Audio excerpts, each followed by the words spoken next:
Afin d'illustrer les aspects de réalisation d'une œuvre acousmatique, j'ai choisi de prendre le thème d'une œuvre que j'ai composée en 2011 qui s'appelle « Variations acousmatiques ».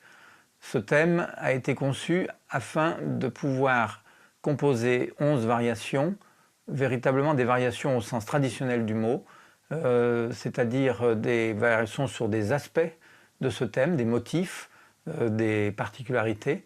Et c'est pour ça que le thème, lui, est très articulé, à tendance un peu virtuose, un peu folle.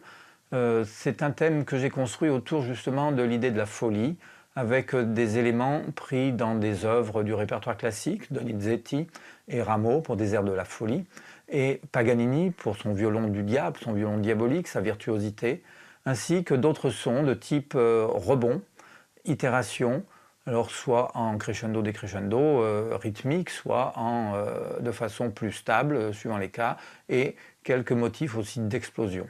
Nous allons donc maintenant écouter ce thème dont je parlerai ensuite dans ses différentes composantes.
Bien, après avoir entendu donc ce thème, je vais faire entendre maintenant donc la même chose, mais en retirant tout ce qui n'est pas mélodico-harmonique. C'est-à-dire, je ne fais entendre vraiment que ce qui a construit l'œuvre sur ce plan mélodique et harmonique. Donc on a à l'image le thème en entier, là on voit sur l'écran, et je passe donc, on retrouve la même chose, mais cette fois-ci débarrassé de tous les sons qui ne sont pas à hauteur repérable.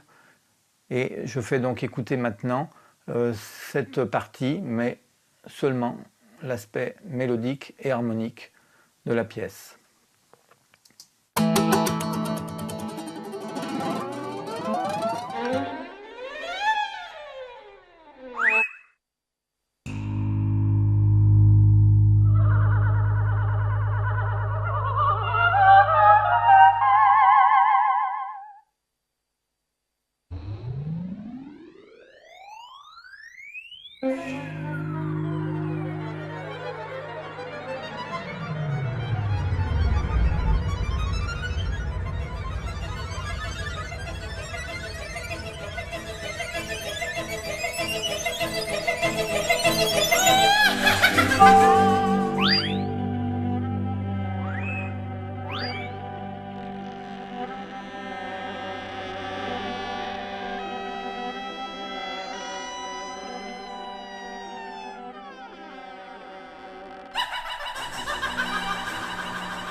Alors là, on a pu entendre donc finalement le cheminement, la grille harmonique, on pourrait presque dire, le cheminement des sons qui ont été accordés entre eux afin de créer des enchaînements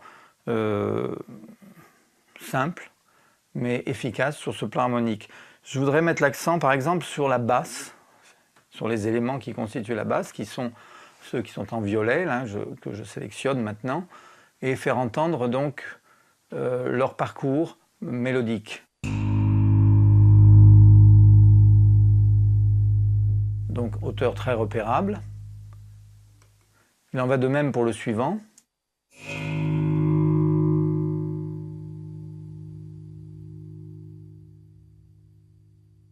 pour le troisième, on descend un petit peu,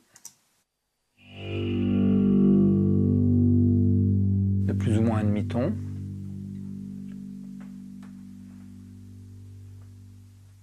Et le quatrième, à nouveau on descend.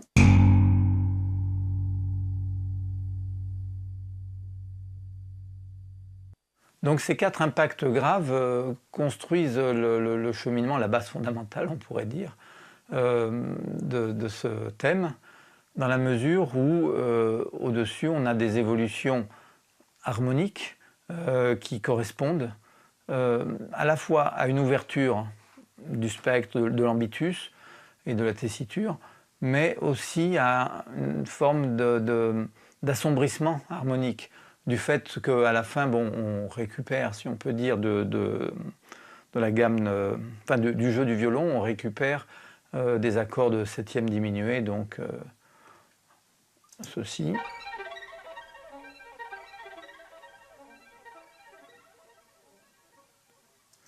Et sinon, dans le cheminement mélodique, on a également une construction qui se fait sur le modèle du premier son, qui sera toujours le modèle, on va le voir par la suite, qui sera toujours le modèle des morphologies que j'ai construites pour élaborer cette œuvre.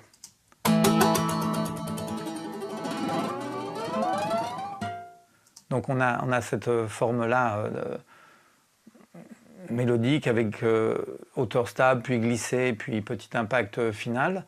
Et si je fais entendre l'ensemble, maintenant on remarque, je vais le prendre à partir d'ici,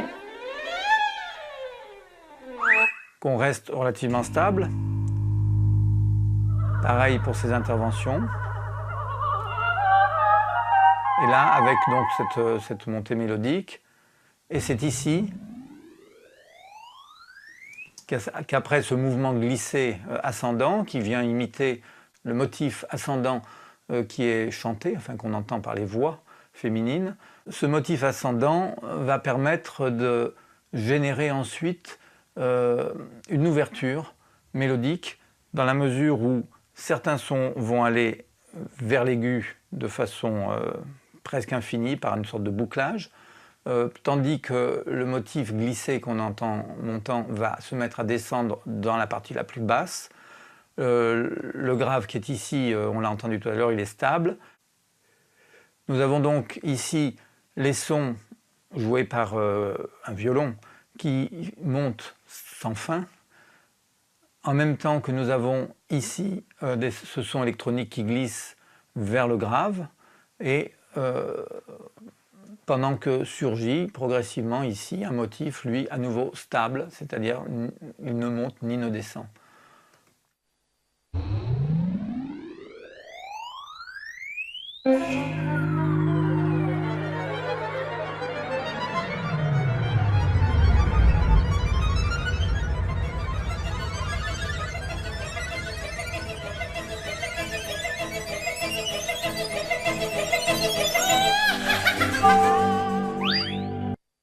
Voilà, donc là on a eu le plus grand écart de tessiture de la pièce, c'est le point un peu central et culminant, et on retrouve ensuite une stabilité à nouveau, l'aboutissement, qui permet à un motif mélodique de s'épanouir de façon plus calme, plus tranquille on pourrait dire, avant de repartir dans une forme d'instabilité que j'ai décrite tout à l'heure.